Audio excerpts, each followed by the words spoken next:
Hoi, ik ben Tom Lassing, beursbox.nl. Ik ga het hebben over Oekraïne en Rusland. Er zijn natuurlijk de nodige ontwikkelingen. En een van de belangrijkste ontwikkelingen op dit moment is dat die hulp vanuit het Westen, en met name natuurlijk Amerika, echt op gang aan het komen is. En dat voelen de Russen. En dan krijg je wel eens de indruk, en met name vanuit de pro-Russen, van oh, dat valt allemaal wel mee. Nee, het valt voor de Russen niet mee, maar ik moet er wel bij zeggen, het is niet zo, en dat moet ik echt benadrukken, het is niet zo dat Oekraïne nu dus even de Russen wel zal verslaan. Zo makkelijk is het allemaal niet. Er komt heel veel hulp binnen, dat is goed aan het doorlopen nu. Komt ook tot aan het front, dus dat is zeker wel waar. Maar het is niet zo dat daarmee Oekraïne ineens veel meer soldaten heeft. En een van de problemen die Oekraïne heeft, Rusland ook trouwens, maar Oekraïne ook, is het feit, je hebt wel soldaten nodig die goed opgeleid zijn. En ook Oekraïne verliest soldaten.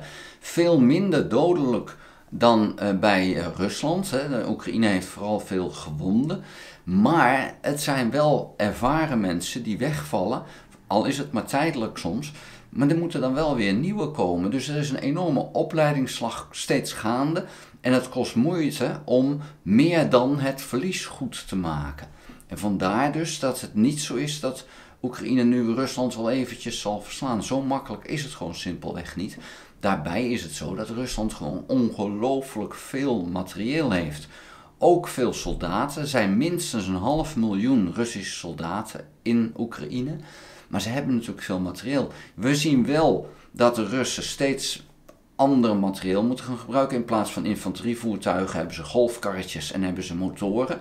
Dat is een verslechtering. Dat betekent gewoon dat ze te weinig goed materieel hebben, die Russen. Dus ze beginnen het te voelen dat er tekorten ontstaan. Maar daarmee zijn ze nog niet in één keer even verslagen. Het gaat wel goed voor Oekraïne. Tussen aanhalingstekens goed. Het gaat beter dan voorheen, laten we het zo zeggen. De aanvallen van de Russen, en dat zijn er bijna altijd meer dan 70 per dag over het hele front. Die worden bijna allemaal volledig afgeslagen. Enkele aanvallen leveren de Russen een klein beetje terreinwinst op. Maar 70 aanvallen per dag. Per aanval gaan er gewoon 1, 2, 3 tanks of gevechtsvoertuigen verloren voor de Russen. Terwijl ze er vrijwel niets aan winst tegenover stellen. Er gaan ook iedere dag 1000 tot 1300 soldaten van Rusland verloren. De meeste gewoon door overlijden, maar ook zwaar gewonden. 1300 soldaten per dag. Ja, dat ga je toch echt wel op een gegeven moment voelen. En nou is het zo, we hebben natuurlijk de Tweede Wereldoorlog gezien en hoeveel miljoenen moesten er wel niet omkomen totdat Duitsland eindelijk verslagen was. Dus het is niet zo dat het maar eventjes zo geregeld is. Maar Rusland heeft het echt wel moeilijk. En dit kost economisch veel. Rusland heeft al een tekort van zo'n 160.000 arbeiders om hun industrie gaande te houden. En dat wordt alleen maar slechter. Nou, ze proberen dus arbeiders vanuit andere landen naar Rusland te krijgen. En aan de andere kant is er ook een enorme fobie ten opzichte van buitenlanders in Rusland. Dus ze halen Afrikanen binnen. En die Afrikanen worden in Rusland echt ongelooflijk slecht behandeld. En ook met de nek aangekeken door de Russen. Want dat zijn maar vieze buitenlanders. En die willen we niet. Dus het is zo'n raar iets. In Rusland ook vandaag weer dat ik het bericht zag dat er een man 3 jaar de gevangenis in moet. Omdat hij een kind met een pro-oorlog hoedje daar iets van had gezegd. En 3 jaar gevangenisstraf. Het slaat nergens op dat je dat doet. Nou heb je het al moeilijk met je samenleving. En dan ga je nog meer mensen uit de samenleving halen. Omdat ze dus tegen die oorlog zijn. Dan ga je echt de verkeerde kant op met je samenleving. En je maakt het jezelf alleen maar moeilijker. En dat is wat Rusland aan het doen is.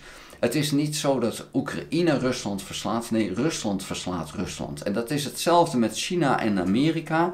Die kunnen alleen zichzelf verslaan. En Rusland is zichzelf nu aan het verslaan door stupide dingen te blijven doen. Die oorlog in Oekraïne kan Rusland niets meer brengen.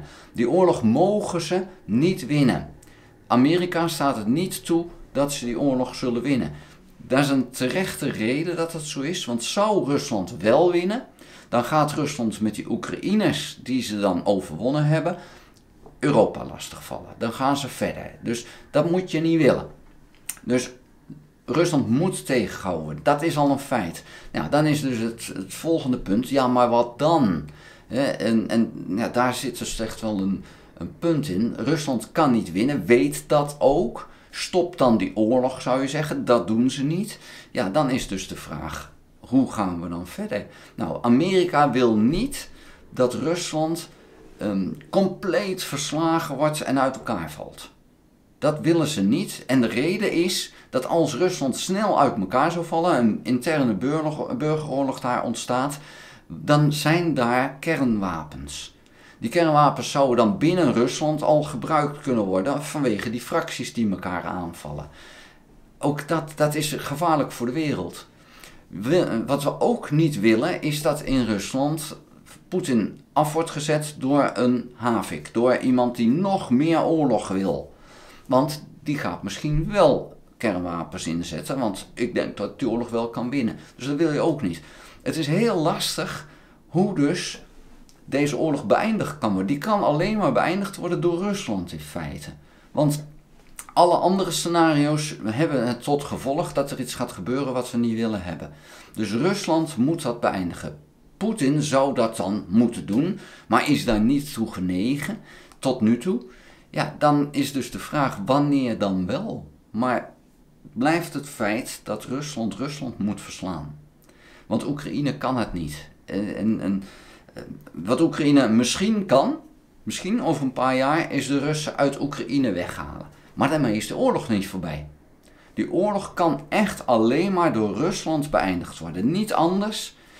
Ja, en dan is dus de vraag, wanneer gaat dat gebeuren? Wanneer komen ze tot het besef dat er niets meer te winnen is? Want zelfs al zouden ze de status quo hebben, dat ze zeggen van nou, er komt toch een onderhandeling, want wat je nu hebt veroverd mag je houden. Daar hebben ze niets aan. Het is leeg daar. De bevolking is voor een flink deel verdwenen. De Oost-Oekraïne en de Krim, echt heel veel mensen vertrokken. En als die status quo zou zijn van nou zo blijft het, dan is de vraag of de oorlog dan voorbij is. Het is even het punt van ja, je kan dan wel zeggen van oké, iedereen erkent dat dat ineens Rusland is geworden. Maar Oekraïne zal dat niet gaan herkennen. Dat zal een partisanenstrijd gaan blijven. En dus zullen die delen van het land onhoudbaar blijven en er voor Rusland niks opleveren. Dat is dus even het punt. Het gaat gewoon Rusland niets opleveren. Dat kan je zien vanaf de buitenkant, maar het is een vraag wanneer ze dat in het Kremlin gaan zien. Nou, dan wil ik het voor nu bij houden. Vond je de video interessant? Geef een duim. Heb je nog geen abonnement op dit kanaal? Abonneer je dan. Druk dan ook op het belletje als je ingelogd bent. Dan krijg je notificatie als ik een volgende video gemaakt heb. Ga ook naar www.beursbox.nl. Schrijf daarin op de nieuwe nieuwsbrief. Hij is nieuw in die zin, ik heb hem opnieuw moeten ontwerpen, want ik ben bij een andere provider. Maar ik doe echt iedere dag mijn best om daar een interessante nieuwsbrief van te maken. Dus schrijf daarop in. Dank voor het kijken. Tot de volgende keer. Houdoe!